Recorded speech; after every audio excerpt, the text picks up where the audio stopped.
Livro de Jonas, capítulo de número 4, versículo 1 a seguir. Jonas, capítulo 4, versículo 1 a seguir.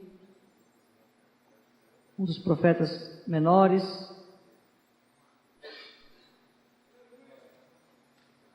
Amém. Aleluia.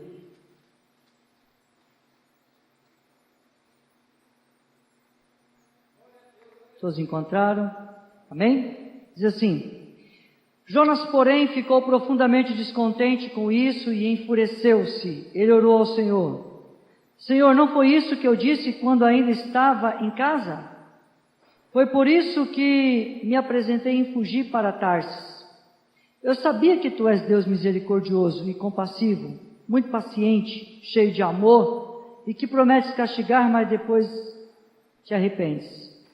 Agora, Senhor, tira minha alma, ou melhor dizendo, tira minha vida, eu imploro, porque para mim é melhor morrer do que viver. Versículo 4, o Senhor respondeu: você tem alguma razão para essa fúria? Jonas saiu e sentou-se num lugar a leste da cidade, ali construiu para si um abrigo, sentou-se à sua sombra e esperou para ver o que aconteceria com a cidade. Então o Senhor Deus fez crescer uma planta sobre Jonas para dar sombra à sua cabeça e livrá-lo do calor, que deu grande alegria a Jonas.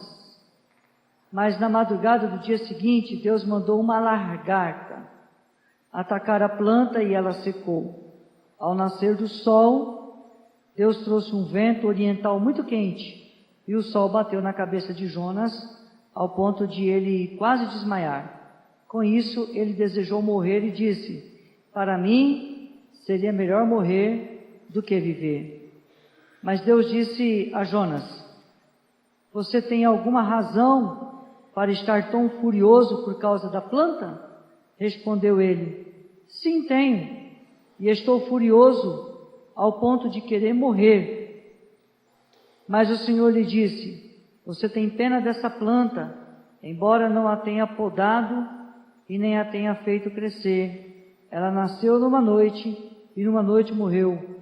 Contudo, Nínive tem mais de 120 mil pessoas que não sabem nem distinguir a mão direita da esquerda, além de muitos rebanhos.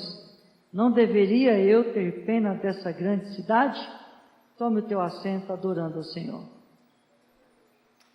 Aleluia.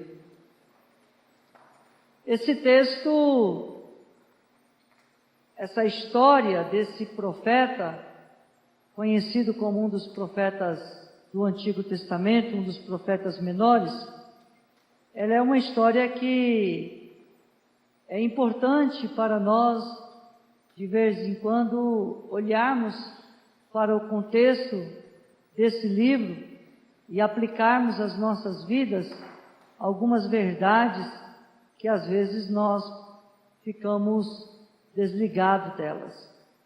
A história do profeta Jonas é interessante porque eu li um capítulo de um dos seus 4 capítulos, onde narra apenas o desfecho, mas já nos chama a atenção também, porque é o único livro onde o livro termina com uma pergunta e nos leva a refletir o que realmente se passou no coração desse profeta. Nós sabemos que o profeta no Antigo Testamento era um homem muito admirado e um homem de muitas responsabilidades e compromissos.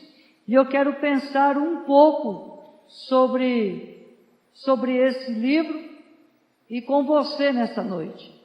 A Bíblia não nos fala muito acerca de Jonas, mas segundo os costumes judaicos, nós sabemos que a história do povo hebreu, ela era conhecida principalmente através da sua genealogia.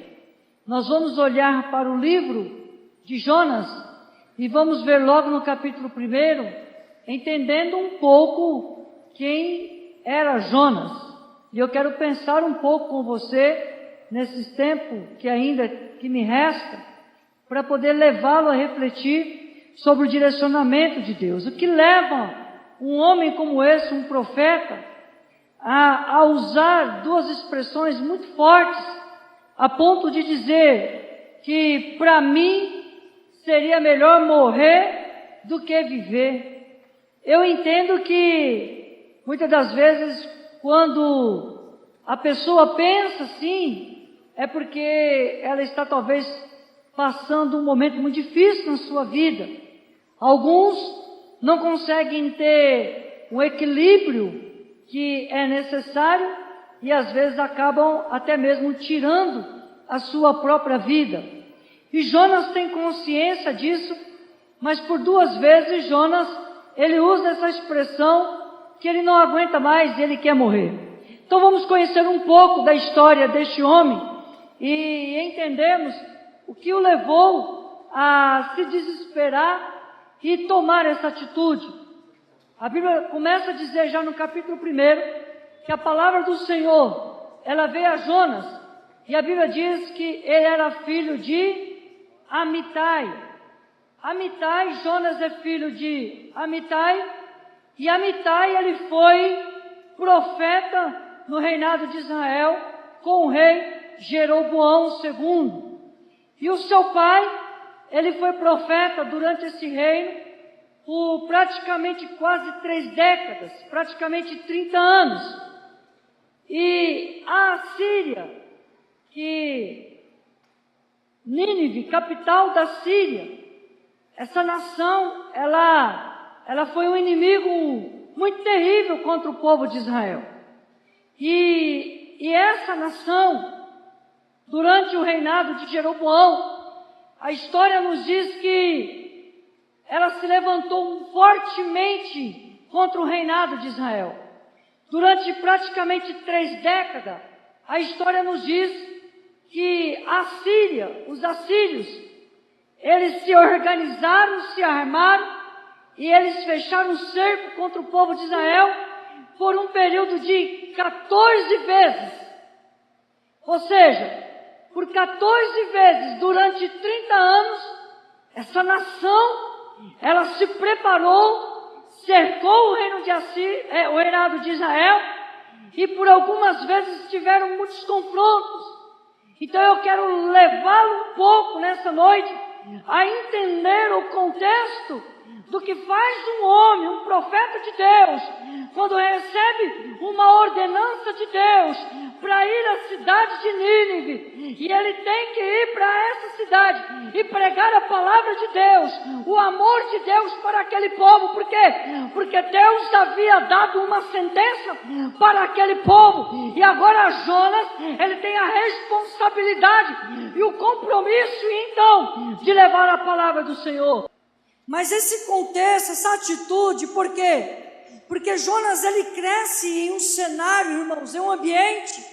Imagine você, se coloca um pouco na posição desse profeta, filho de um profeta, e agora ele tem a responsabilidade de profetizar, mas por 14 vezes ele viu a nação se preparando. Por quê? Porque o exército da Síria se arma para poder destruir Israel, e por muitas vezes Jonas, ele ouve o seu pai orando, dizendo: Deus, destrói essa nação tem acabado com o povo de Israel, essa nação tem destruído as nações terríveis. Por quê? Porque os ninivitas, irmãos, os assírios, era conhecido como um povo muito mau. A história nos diz que muitas das vezes eles eram canibais.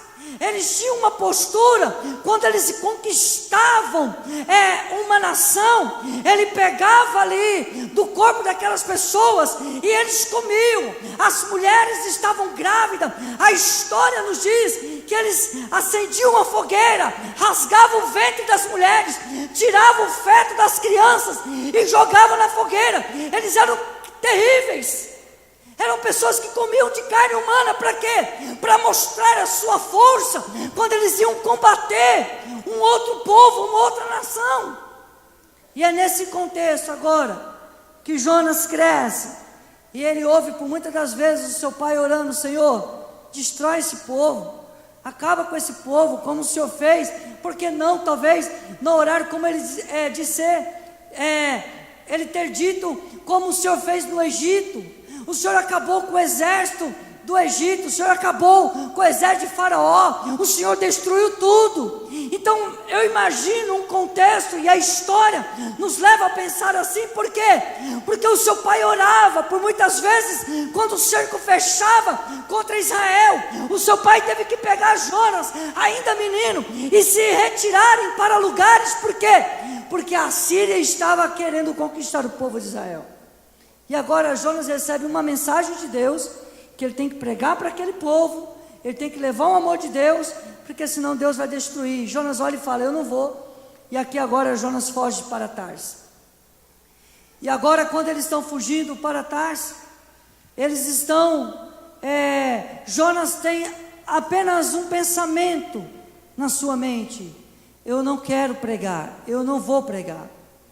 O exército da Síria, quando eles conquistavam as nações, eles faziam pelo menos 3 coisas. A primeira deles é que eles destruíam o templo, para que não houvesse culto ao Deus a qual aquela nação servia. No caso de Israel, eles queriam destruir o templo de Deus. A história nos diz também, a segunda coisa que eles faziam, é que eles matavam o rei e os seus descendentes, para que não levantasse um herdeiro. E a terceira coisa que eles faziam, é que eles matavam os profetas e os seus filhos, para que não houvesse a voz de Deus ali, dando direcionamento àquela nação. Então Jonas cresce dentro desse cenário, Jonas cresce dentro desse cenário de destruição. E agora Jonas, ele está aqui no capítulo número 4 dizendo: eu prefiro morrer, mas eu não quero. Por quê? Porque eu sei que o Senhor é um Deus misericordioso, e ele não vai pregar. Agora no capítulo de número 2, vai acontecer, eu quero pensar nesses 4 capítulos com vocês. No capítulo número 2, a Bíblia vai dizer no versículo 1, 2 e 3, diz assim: porque lá nesse navio, quando Deus manda uma tempestade, Deus manda uma chuva forte, os tripulantes que estão ali agora, eles estão clamando, cada um com a sua fé, clamando ao seu Deus. E quando eles se deparam com Jonas, e eles chamam Jonas dizendo: olha, você não vai orar para o seu Deus, para que possa acalmar essa tempestade? Não, não vou orar. Mas por que você não vai orar? Eu não quero orar. E a Bíblia nos diz que eles lançam sorte, a sorte cai sobre Jonas. Jonas olha e diz assim para ele: pode me jogar em alto mar, porque ao jogar em alto mar, essa tempestade vai acabar, porque eu sou o problema. E Jonas, ele insiste, ele não quer orar. E os marinheiros que ali estão, as pessoas que estão ali dentro daquele barco, eles pegam Jonas, jogam em alto mar. A Bíblia é muito clara em nos dizer que um grande peixe veio, engole a Jonas. E no capítulo de número 2, versículo 1, diz assim, que dentro do peixe, Jonas orou ao Senhor, o seu Deus, e ele disse assim: em meu desespero clamei ao Senhor, e ele me respondeu. Do ventre da morte gritei por socorro, e ouviste o meu clamor. Versículo 3: jogaste-me nas profundezas, no coração dos mares, correntezas formavam um turbilhão ao meu redor, todas as tuas ondas e vagas passaram por sobre mim. Versículo 9: mas eu, com um cântico de gratidão, oferecerei sacrifício a ti. O que eu prometi, cumprirei totalmente. A salvação, ela vem do Senhor. Pois muito bem, a Bíblia nos diz que Jonas é lançado em alto mar. Jonas, ele tenta lutar contra Deus, ele tenta permanecer no seu estado. Isso me leva a refletir, irmãos, porque muitas das vezes nós agimos assim com Deus. A nossa atitude com Deus não é diferente como a de Jonas, porque às vezes nós somos birrentos também, queremos às vezes negociar com Deus, queremos às vezes tentar numa luta de queda de braço com Deus. Mas se tem uma coisa que Deus sabe fazer, irmãos, é trabalhar com a gente quando nós estamos resistentes à sua voz. Se tem uma coisa que Deus sabe fazer, se tem uma coisa que Deus sabe falar, é a língua do rebelde, Então entenda algo da parte de Deus. Eu não sei como está a tua vida, por quanto tempo você tem resistido à voz de Deus. O que eu sei é uma grande verdade: Deus sabe falar a tua língua, Deus sabe falar a minha língua, e no tempo certo Deus vai continuar falando, para que o plano dele se cumpra na minha vida e através da minha vida, para que o plano dele, a vontade dele, seja cumprida aqui na face da terra. Vale um amém? Aleluia.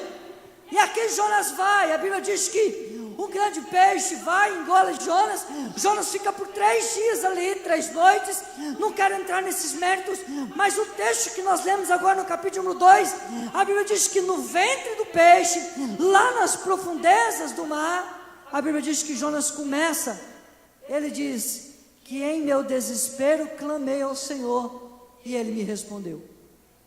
Do ventre da morte gritei por socorro e ouviste o meu clamor. Jogaste-me nas profundezas, no coração dos mares. Correntezas formavam um turbilhão ao meu redor. Todas as tuas ondas e vagas passaram sobre mim. E eu disse: fui expulso da tua presença. Jonas começa a clamar a Deus e a falar o que foi acontecendo com ele. Jonas, ele tem num primeiro momento uma atitude em que ele quer se rebelar contra Deus, em que ele quer lutar contra Deus. Mas entenda algo, uma coisa que eu tenho aprendido, né, particularmente com minha história de vida, é que Deus sabe como alinhar o propósito dele com o meu chamado. Deus sabe como alinhar o propósito dele com o seu chamado. Então entenda algo da parte de Deus: não importa para onde você for, não importa qual caminho você vai trilhar, porque o Senhor sabe como tratar com você, e Ele vai trazer você para perto dele de um jeito ou do outro. Eu me lembro quando era, né, no início do meu casamento, eu sempre tive muitas promessas de Deus sobre o meu chamado, o chamado do pastoreio, de apacentar ovelhas. Mas eu sempre dizia comigo mesmo: não, mas eu não quero nunca depender da obra, eu não quero nunca estar disponível, não, eu quero ter a minha vida particular, a minha vida, né, eu quero tocar a minha vida. Mas você, irmãos, entenda algo: Deus sabe como alinhar o plano dele. Eu queria que você guardasse isso bem especial no seu coração. Deus sabe como alinhar a vontade dele na tua vida e na minha vida. Não tem como, porque muitos de nós já dissemos em algum momento: não vou mais naquela igreja, aí eu não vou mais ofertar, eu não vou mais dizimar. Por quê? Porque eu não concordo com isso, eu não concordo com aquilo. Aí eu vou para a igreja, vou sentar, vou ficar quietinho, não vou cantar, não vou tocar, não vou pregar, não vou fazer nada, vou estar na igreja. Escute, você que aqui está, porque se Deus colocou essa palavra no meu coração, é porque há pessoas aqui que precisam ouvir o direcionamento de Deus para a tua vida. Então não importa o teu contexto, mas Deus sabe falar a tua língua, Deus sabe falar a minha língua. E durante todo esse tempo Deus tem falado comigo, e Ele tem falado com você também. Deus sabe. Não adianta ficar como nós, né? Há um ditado aí, principalmente nessas eleições, foi muito forte: não adianta ficar com mimimi, não. Não adianta ficar com coisinha com Deus, não. Ah, porque eu não vou mais na igreja agora. Irmão, não adianta. Deus vai, de um jeito ou do outro, vai te jogar numa tempestade, vai te colocar no deserto, se possível talvez te tirar de um lugar, colocar em outro lugar, para que o plano dele seja cumprido na tua vida. Ele vai fazer, porque Ele é Deus. Aplauda o Senhor Jesus com alegria. Aleluia! Ele sabe como fazer. Não adianta querer achar: ah não, agora eu vou tocar a minha vida com Deus, agora do meu jeitinho, não vou acreditar em mais nada, vou servir a meu Deus, vou manter os meus padrões, os meus princípios, mas também não quero ofertar mais. Ah, não vou ajudar, o pastor está chamando para ajudar, não vou fazer mais nada, vou ficar bonitinho, sentadinho. Ei, deixa eu te falar algo, viu? Eu já falei assim também. Eu já pensei assim também. Eu já pensei desse jeito. Momentos mais difíceis da minha vida, que eu tentei ficar disponível na obra do Senhor, procurei o meu pastor, falei, pastor, eu estou aqui, conta comigo, as portas estão travadas para mim, eu acho que é porque Deus quer um ministério na minha vida, então eu estou aqui disponível. O pastor só olhou, meu amigo, cresceu comigo, lá de Três Lagoas, olhou só para mim, fica firme, Marquinhos, o Senhor vai te dar vitória. Não falou mais nada, falei, é assim, então tá bom. Depois entrei na Xerox do Brasil, ganhei dinheiro na Xerox do Brasil, olhei e falei assim, também agora eu vou ficar quietinho, sou presbítero, vou ficar lá. Se o meu pastor me chamar para pregar, eu prego. Se me chamar para orar, eu vou orar. Se também não me chamar, não estou nem aí. Vou ficar com a minha vida quietinha. Ei, escute algo, não adianta querer dizer como Jonas. Não adianta querer pensar como Jonas, porque o Senhor tem plano na vida de muitos que aqui estão, e eu sou mais ousado, se todos nós que aqui estamos, é porque Deus tem plano na vida de todos nós que aqui estamos, para a glória dEle, todos nós, aplauda o Senhor Jesus, porque isso é profético, aleluia, Deus tem plano, mas agora é lindo, por quê? Porque você pode até desistir de Deus, você pode achar que as coisas estão indo bem para você, está caminhando bem, está dando tudo certo, mas eu quero te dizer algo da parte de Deus para o teu coração, Deus não abre mão de você, Deus não desiste de você, Ele te chamou, e o plano dEle vai se cumprir na tua vida, e de um jeito ou do outro, Ele vai cruzar o teu caminho, de um jeito ou do outro, Ele vai cruzar a tua vida, e vai trazer você para o aprisco dEle, aleluia. Mas é lindo, por quê? Porque no final do capítulo número 2, a Bíblia vai dizendo que Jonas, ele diz assim, como um cântico de gratidão, oferecerei sacrifícios a ti, e aí ele diz ainda no versículo número 9, o que eu prometi, cumprirei totalmente.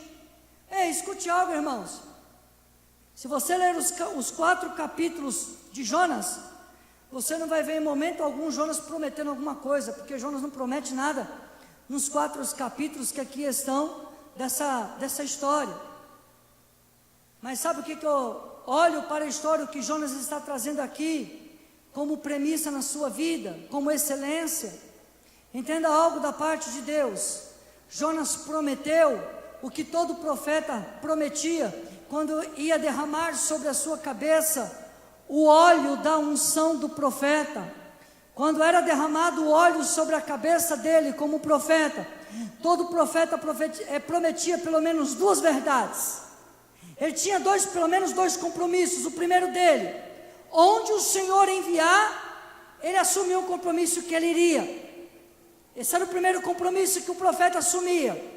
Segundo compromisso, o que o Senhor mandar falar, ele iria falar, ainda que lhe custasse a própria vida. Todo profeta, na hora da unção, ele prometia isso diante do Senhor, e aqui agora Jonas está dizendo, o que eu prometi, eu vou cumprir, porque Deus havia lhe dado uma missão, vai para Nínive, prega a minha palavra, fique lá, anuncia, porque se os ninivitas não se arrependerem, eu vou vir e destruir a terra, vou destruir aquela cidade. E agora Jonas, ele se posiciona. Agora no capítulo número 3, é interessante que é onde vai chegar a parte da mensagem. Jonas entende que ele precisa cumprir o que ele prometeu, não importa a sua história de vida. Sabe o que eu quero dizer algo para você? Todos nós que aqui estamos, que reconhecemos Jesus como Senhor e Salvador de nossas vidas, nós prometemos uma verdade, fazemos discípulos. Todos aqui que reconhecem o Senhor Jesus como Senhor e Salvador de sua vida, tem uma missão, e essa missão é fazer discípulo. Então entenda algo, se você não está fazendo discípulo, você está em desacordo com a palavra de Deus, porque a tua missão não é tão somente procurar ser um homem segundo os princípios da palavra de Deus e honrar a palavra de Deus em muitos aspectos, mas é principalmente cumprirmos o ID do Senhor, fazer missão. E eu lhe pergunto, Será que verdadeiramente todos nós temos feito essa missão que o Senhor tem nos dado? Porque o nosso campo missionário, entenda algo, eu vou escrever aqui alguma coisa ainda, eu vou fazer isso mais para frente. O teu campo missionário começa quando você sai de dentro dessa igreja. Vimos isso lá em Marília e isso é muito lindo. O teu campo missionário, para quando você sair daqui e ver nessas portas. O teu campo missionário começa quando você sai dessas portas aqui, ó, ou por essa lateral ou pela frente. A minha missão, o teu campo missionário começa aí. E nós temos que nos posicionar. E no capítulo 3 a Bíblia diz assim, olha o que diz a palavra.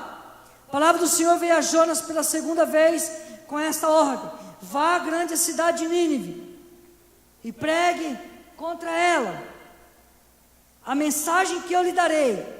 Versículo 3. Jonas recebeu, obedeceu a palavra do Senhor e foi para Nínive. Era uma cidade muito grande, sendo necessários 3 dias para percorrê-la. Repita comigo, 3 dias era necessário para percorrer a cidade. Jonas entrou na cidade e a percorreu durante um dia, proclamando. Qual era a mensagem de Jonas? Daqui 40 dias, Nínive será destruída. É interessante isso aí, porque, irmãos, porque Jonas, no capítulo anterior, ele se posiciona, ele diz, eu vou falar, eu vou cumprir. Mas agora, a história nos diz, a Bíblia nos diz, que a cidade era uma cidade grande. E essa cidade grande, para cruzar ela, era necessário 3 dias de caminhada. Agora, se Jonas fez isso em um dia, Jonas fez isso como? Como que Jonas fez, vocês imaginam? Correndo, não é verdade?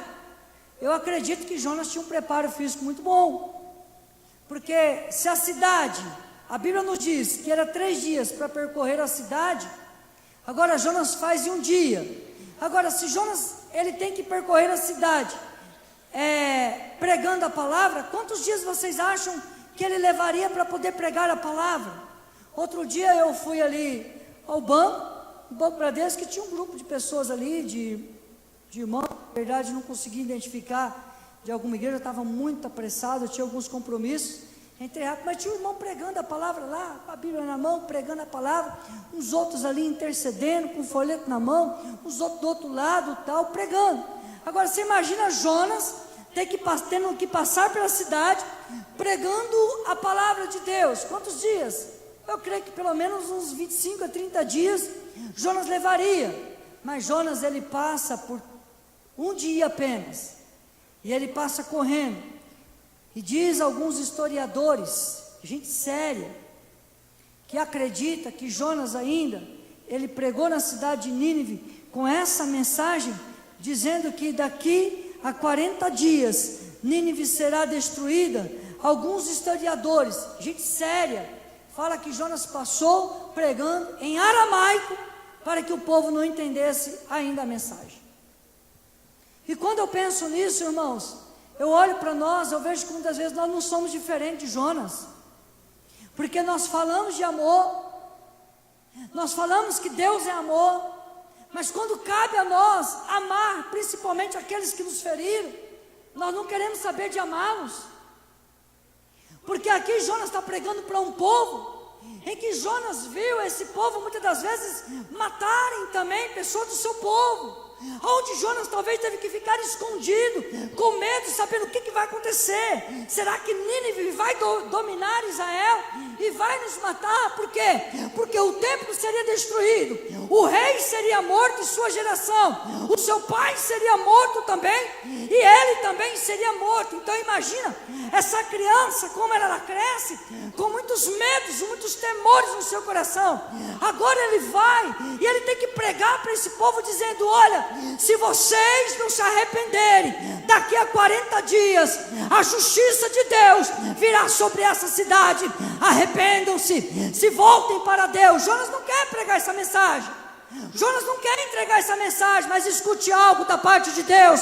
Aquele que te feriu, aquele que te magoou, aquele que te caluniou, aquele que te difamou, a Bíblia nos diz que nós temos que amá-lo e nós temos que levar o amor de Deus para a vida deles, para que eles sejam alcançados. Só assim nós seremos verdadeiros discípulos de Jesus. Porque Jesus na cruz do Calvário, ele diz: Pai, perdoa-lhes, porque eles não sabem o que fazem.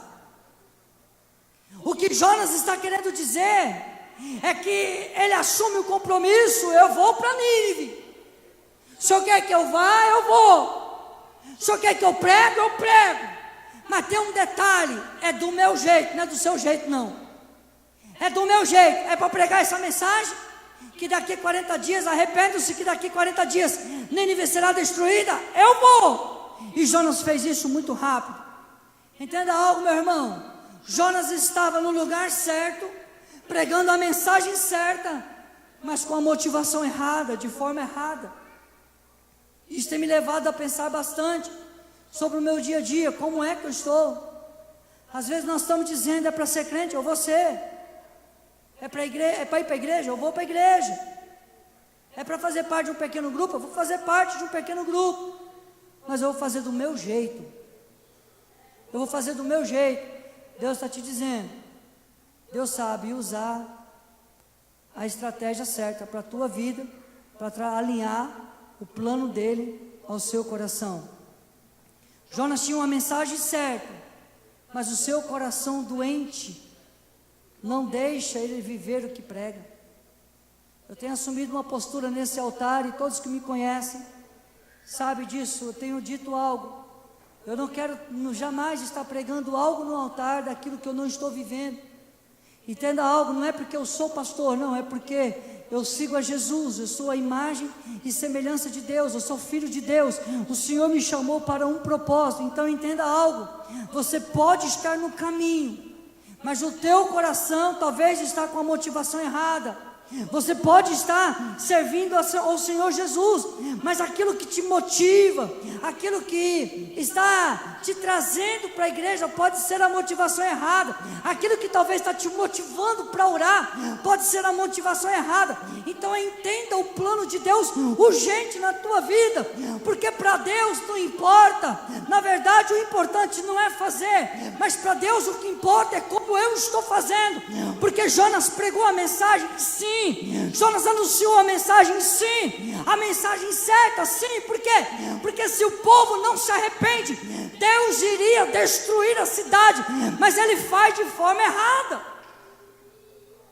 E talvez você pode estar fazendo de forma errada. Por quê? Porque se nós não entendemos isso, irmãos, o que é gerarmos filhos, o que é amar vidas, o que é chorar por vidas. Eu posso estar no caminho, eu posso estar com a mensagem certa no caminho, mas eu estou fazendo de maneira errada. E hoje Deus chama a sua igreja para perto de si. Hoje Deus traz a sua mensagem para o seu coração, porque para Deus o importante não é tão somente chegar lá, mas é como eu vou chegar lá. Alguns às vezes chegam até a dizer: ai pastor, só o fato de ser salvo, de estar no céu, já está bom. Não está bom não, meu irmão. Sabe por quê? Porque Deus diz assim: ide fazei discípulos a todas as nações por onde passar. Então eu posso ir para o céu, mas eu posso não estar levando discípulo. E se eu não estiver levando discípulo, está errado. Entenda isso. Se eu não estiver gerando vidas, se eu estiver acusando vidas, apontando vidas, é muito fácil apontar, é muito fácil criticar, mas o Senhor nos chama para amar. Porque quando Jesus ele está ministrando a última ceia, ele distribui. Eu olho para aquele texto, quando os evangelhos vai contar acerca da última ceia de Jesus, eu olho para esse texto e eu vejo Jesus dando oportunidade para todos, mas quando chega na vida de Judas, ele molha o pão no vinho e ele entrega, ele diz assim: olha, o que tem que fazer, faz agora. Por quê? Porque o plano precisa se cumprir, porque ele não se arrepende. Entenda algo, meu irmão. Nós estamos aqui servindo ao Senhor Jesus, tem sido uma bênção, mas ainda nós temos desafios, ainda muitos desafios a cumprirmos durante a nossa caminhada. Há uma geração que eu quero estar destacando isso, porque eu preciso do apoio dos irmãos. Há uma geração que está ali naquelas salas, há uma geração de adolescentes que tem se preparado para poder dar aula para aquelas crianças, mas ainda a obra não terminou. Nós temos desafios aqui ao lado, nós temos desafio naquela galeria, mas o nosso desafio maior ainda é trazermos as almas para que possam ocupar esses lugares. E eu lhe pergunto, para quantos você ligou hoje, dizendo, eu vou passar aí para te pegar, eu vou passar aí, hoje nós temos culto. Para quantos você mandou uma mensagem dizendo, olha, hoje é um dia especial, e eu vou para a igreja adorar ao Senhor, eu queria muito que você fosse comigo, vou passar na sua casa às 6h15, esteja pronto. Tem pessoas que às vezes, irmão, você tem que dar um checkmate nele, porque às vezes você está falando tanto de Jesus, falando tanto, seja ousado. Por quê? Porque o Senhor vai alinhar aquilo que está no seu coração. O coração de Jonas está doente, o coração de Jonas não consegue amar aquelas pessoas, e eu lhe pergunto, como que está o seu coração nessa noite? Como que está o seu coração ao longo da semana? Como que tem sido o seu compromisso? Porque no capítulo de número 4, nós vamos ver aqui o desfecho dessa história, mas é interessante que aqui no versículo de número 6, o único lugar em que está registrado que Jonas se alegra, está aqui no capítulo 6, a Bíblia diz assim, então o Senhor Deus fez crescer uma planta sobre Jonas, para dar sombra à sua cabeça, e livrá-lo do calor, que deu grande alegria a Jonas. Jonas ficou feliz por causa da sombra, é isso que trouxe alegria. Mas é interessante que naquela mesma noite, o Senhor manda um germe, uma lagarta. E no mesmo jeito que numa noite nasceu uma planta para proteger Jonas daquele sol, no dia seguinte, aquela planta também é destruída. E é nessa hora que Jonas, ele abre o coração. Deus envia um grande peixe na vida de Jonas, para alinhar o plano de Deus na vida de Jonas. E Deus vai fazer assim, Deus vai usar sempre grandes peixes, para alinhar o propósito de Deus na tua vida, sempre, grandes peixes. Mas é interessante que Deus usa pequenos vermes, para revelar os traumas que estão no coração das pessoas. Deus revela esse verme, usa esse verme, para revelar verdadeiramente aquilo que estava no coração de Jonas. Por quê? Porque Jonas fica enfurecido, ele revela a dor que está no coração. A Bíblia diz que ele diz assim, não adianta, pai, não adianta, eu sei que o Senhor é misericordioso, então é melhor eu morrer. E talvez você tenha dito isso por conta das coisas que têm acontecido, mas eu quero dizer algo da parte de Deus. Eu quero orar por você, eu queria que você já se colocasse de pé neste momento. Sabe por quê? Porque Deus vai usar grandes peixes para alinhar o plano, o propósito de Deus na tua vida. Isso é um fato. Mas entenda uma coisa, Deus vai usar pequenas coisas na vida da gente para revelar aquilo que está no seu coração. E eu quero orar por você neste momento. Eu quero orar porque eu sei que há coração de pessoas aqui que estão tristes. Há pessoas aqui que estão com o coração dilacerados. Há pessoas aqui que talvez está até mesmo num jogo de braço com Deus, dizendo, Senhor, eu lavo as minhas mãos, não adianta, eu estou tentando, eu estou me esforçando, mas nada acontece. Eu quero te dizer algo, Deus te trouxe aqui hoje, porque Ele tem um plano na tua vida, e eu preciso orar com você, juntamente com esses homens de Deus que aqui estão. Mas eu queria perguntar, Aonde está você, guerreiro, que recebe essa palavra, que se identificou com essa palavra, que entende que tem algumas áreas da tua vida que não está alinhada com Deus, que não está num alinhamento perfeito com Deus, e Deus talvez está permitindo tempestades, Deus está permitindo talvez largar na tua vida pequenas coisas para revelar o que está no seu coração. Mas entenda algo, sabe por que Deus está permitindo revelar? Porque Deus quer te curar. Deus só cura aquilo que é exposto.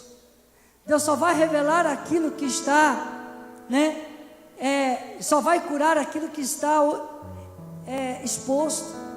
E quando você toma uma atitude, aquela mulher quando se apresenta a Jesus, quando ela se apresenta para lavar os pés de Jesus, Jesus olha para ela e diz assim: mulher, você fez o que Simão deveria fazer e ele não fez. Vai.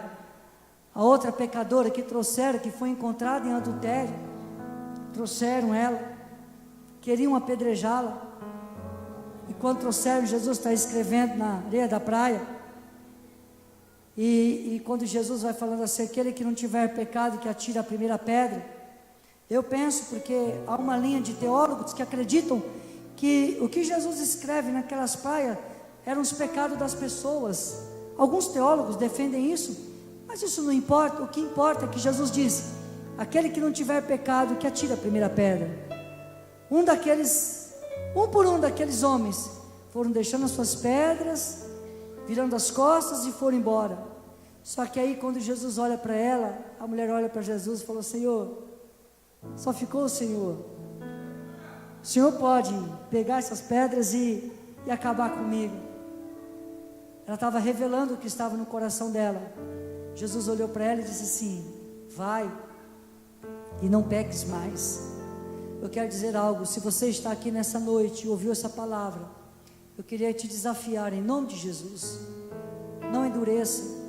Não precisa vir um vento forte, você ser lançado do barco e ser engolido por um peixe e ficar nas profundezas do abismo para depois clamar ao Senhor. Não, toma uma atitude agora. Eu queria te convidar em nome de Jesus. Aonde está a primeira pessoa? Vem aqui, eu quero orar. Você que precisa alinhar o teu plano com Deus, você que entende que tem tido alguma resistência em algumas áreas de um chamado de Deus na tua vida. Talvez você está distante dos caminhos do Senhor e você quer se posicionar hoje diante de Deus. Eu sei que há pessoas aqui. Em nome de Jesus, eu preciso orar, porque eu tenho que partir ainda para a parte final desse culto. Eu queria, quem tiver, vem aqui, em nome de Jesus, eu quero orar. Onde está essa pessoa que tem fé, que está dizendo: Senhor, eu estou revelando aquilo que está no meu coração, eu estou revelando aquilo que está dentro da minha alma, eu estou revelando ao Senhor os meus segredos mais profundos, aonde somente o Senhor sabe, mas eu estou aqui diante. Eu queria que a igreja fechasse seus olhos. Oh papai, em nome de Jesus, toda dureza de coração, Senhor, toda luta, toda batalha no mundo espiritual, eu quero repreender na autoridade do nome de Jesus, porque o teu Espírito Santo me revela pessoas aqui, ó Pai, e eu sei que o Senhor quer trazer essas vidas aqui diante do teu altar, em nome de Jesus. Vai orando, igreja, uma batalha, vai orando, vai orando, vai orando. E se você aqui está ouvindo a voz do Senhor e deseja, venha rapidamente, porque o Senhor está aqui. O Senhor quer curar as tuas feridas, o Senhor quer trazer cura para o teu coração, o Senhor quer te libertar, o Senhor quer te restaurar, o Senhor quer sarar as tuas feridas. Mas venha rápido em nome de Jesus. Oh Espírito Santo, Tu és real. Venha se entregar. Diga nessa noite: oh Pai, em nome de Jesus, totalmente.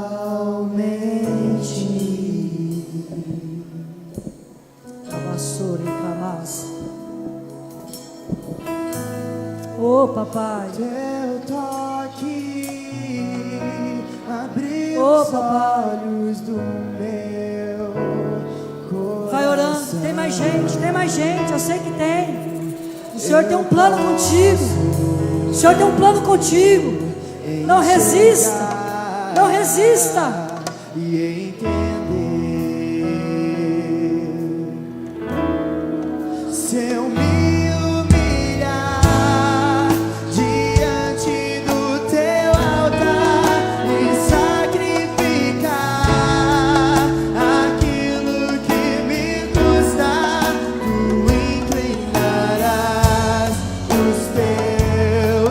ouvidos ao meu clamor.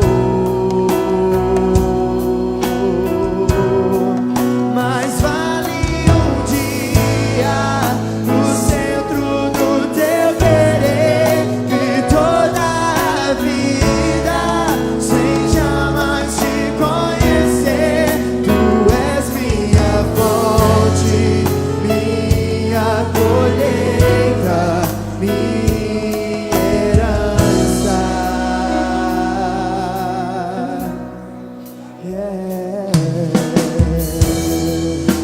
Este lugar, tu és real.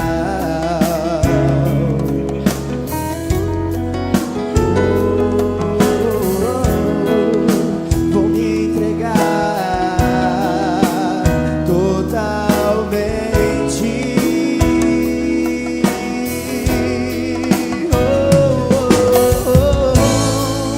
O teu toque abriu os olhos do meu coração. Eu posso enxergar e entender. Se eu me humilhar diante do teu altar e sacrificar aquilo que me custar, tu inclinarás os teus ouvidos ao meu clamor. E mais vale um dia no centro do teu querer que toda a vida sem jamais te conhecer. Tu és minha fonte, minha colheita, minha herança.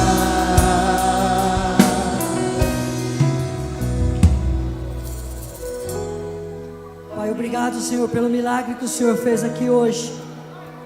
Obrigado, ó Deus querido, por tudo que o Senhor tem feito, Pai. Pelas vidas que foram alcançadas pelo Senhor, restauradas. Pai, obrigado, Senhor Jesus. Em nome do Senhor te agradecemos, ó Pai. Amém. Amém. Tome seu assento só um minutinho.